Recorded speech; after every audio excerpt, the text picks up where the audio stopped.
Ethanol ఆందోళనలో 40 మందిపై case, వారిలో 12 మంది రిమాండ్, అందులో నాగర్ కర్నూలు జైలర్ సైతం. రెచ్చగొట్టే కథనాలు ప్రసారం చేశారంటూ ఓ టీవీ ఛానల్తో పాటు పత్రికా యాజమాన్యం పైన కూడా కేసు. అంతే, మీరు ఇష్యూ సార్ట్అవుట్ చేయకండి, ప్రశ్నించే వాళ్ళ మీద కేసులు పెట్టండి, వాళ్ళ తినే కూడు మీద కూడా కొట్టండి, మీరు బతుకుల మీద కూడా కొట్టండి, చిన్నపాటి రైతుల మీద మీ ప్రతాపాలు చూపించండి. మీకు ఎథనాల్ ఫ్యాక్టరీ ఇంపార్టెంటా? పేద ప్రజలు బతకడము, వాళ్ళ మనుగడ ఇంపార్టెంటా?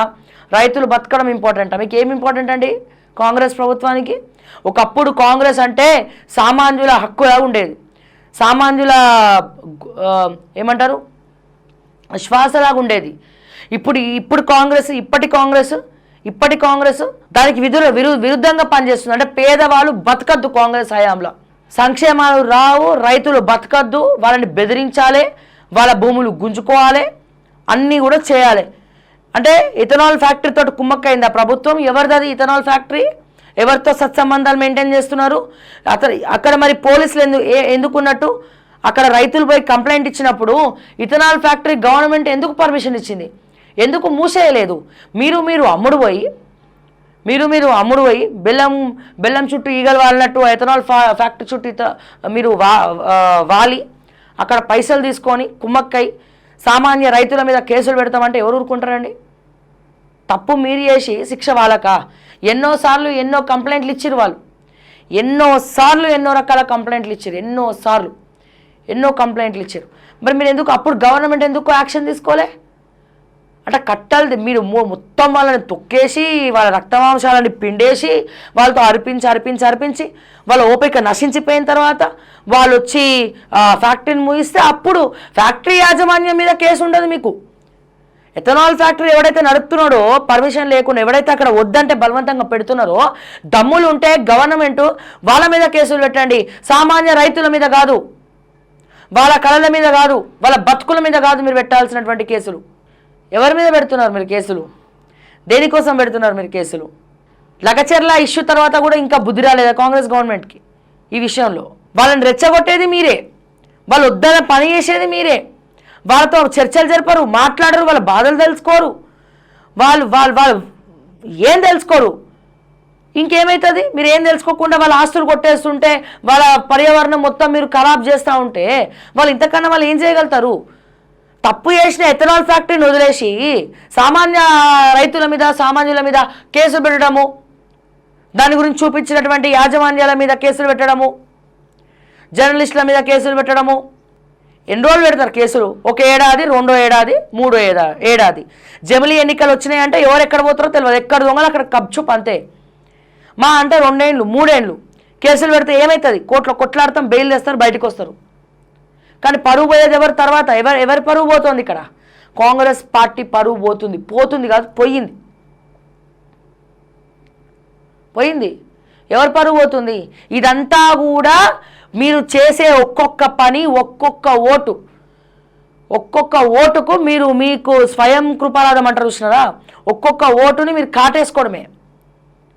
ఆ గ్రామంలో మీకు ఓట్లు రానట్టే. తాత్కాలికంగా మీరు చూస్తున్నారు, ఫ్యూచర్ గురించి మీరు ఆలోచించట్లే, మీ కాంగ్రెస్ భవిష్యత్తు గురించి మీరు ఆలోచించట్లే, ఇష్టం వచ్చినట్టు చేసుకుంటూ వెళ్ళిపోతున్నారు అక్కడ. కానీ జనాల్లో ఏముందనేది మీకు అర్థం కావట్లేదు. మా అంటే ఇంకో 2 ఏళ్ళు అండి, జమిలీ ఎన్నికలు వస్తే ఇంకా తొందరగానే వచ్చేస్తాయి. ఒక దేశం ఒక ఎన్నిక వచ్చినప్పుడు పరిస్థితి ఏంటి? మా అంటే 2-3 ఏళ్ళు పెడతారు కేసులు, అంతకుమించి ఏమవుతుందండి? ఎవరిని భయపట్టిస్తారు? ఇదంతా ఎవరిని భయపెట్టే చర్యలు జరుగుతూ ఉన్నాయి. కాంగ్రెస్ పార్టీ చేయాల్సింది ఏంటి? ఎందుకు వాళ్ళంత ఆవేశంగా దాడి చేసినారు? అంత ఆవేశపడడానికి వెనకాల కారకులు ఎవరు? ఎథనాల్ ఫ్యాక్టరీ రావడానికి కారణం ఎవడు? ఏ రాజకీయ నాయకుడు? అక్కడ ఎథనాల్ ఫ్యాక్టరీ మీద కేసులు అయినాయా? సరే పెట్టండి, వీళ్ళు చేసిన తప్పే, కేసులు పెట్టిండ్రు.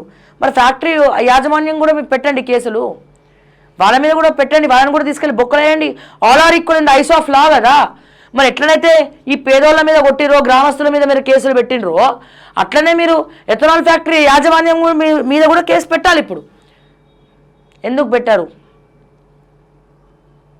అంటే అమ్ముడు పోయినారు. ఎవరు చుట్టూ తిరుగుతున్నారు మీరు? వ్యాపారవేత్తలు కంపెనీల ఓనర్ల చుట్టూ తిరుగుతున్నారు, వాళ్ళకి తొత్తులుగా పనిచేస్తున్నారు. మా అంటే ఒక ఏడాది పెడతారు, 2 ఏళ్ళు పెడతారు కేసులు. తప్పు చేయనప్పుడు ఆ కేసులు నిలబడవు. చట్టం తన పని తను చేసుకుంటూ పోతుంది. అది డైలాగ్ రొటీనే, లేట్గా అయినా లేటెస్ట్గా రిజల్ట్ వస్తుంది.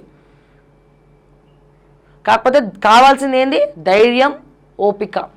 మీరు కేసులు పెడితే తట్టుకునే శక్తి ఉండాలి, మీరు కేసులు పెడితే మొండి పట్టుదల ఉండాలి, మీరు కేసులు పెట్టినా తట్టుకొని నిలబడే శక్తి ఉండాలి, ధైర్యం ఉండాలి, ఆత్మస్థైర్యం ఉండాలి. అవి ఇస్తే చాలు భగవంతుడు ఎన్నన్నా తట్టుకోవచ్చు. కాంగ్రెస్ ప్రతాపం సామాన్యుల మీద కాదు, ఉన్నోళ్ళ మీద చూపియండి. ఒకప్పటి కాంగ్రెస్ సామాన్యుల గుండె చప్పుడు, ఇప్పటి కాంగ్రెస్ సామాన్యులకు గుండె నొప్పి. మళ్ళా చెప్తున్నా, ఒకప్పటి కాంగ్రెస్ సామాన్యుల గుండె చప్పుడు, కానీ ఇప్పటి కాంగ్రెస్ సామాన్యులకు గుండె నొప్పి.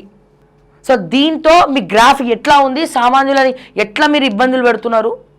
గ్రామ స్థాయిలలో ఏం జరుగుతుందో ఇప్పుడు తెప్పించుకోండి సర్వే రిపోర్ట్లు దయచేసి. రేవంత్ రెడ్డి గారు, ముఖ్యమంత్రి గారు, పిసిసి చీఫ్ మహేష్ కుమార్ గౌడ్ గారు, మీనాక్షి నటరాజన్ గారు, ఇప్పుడు తెప్పించుకోవాలి మీరు.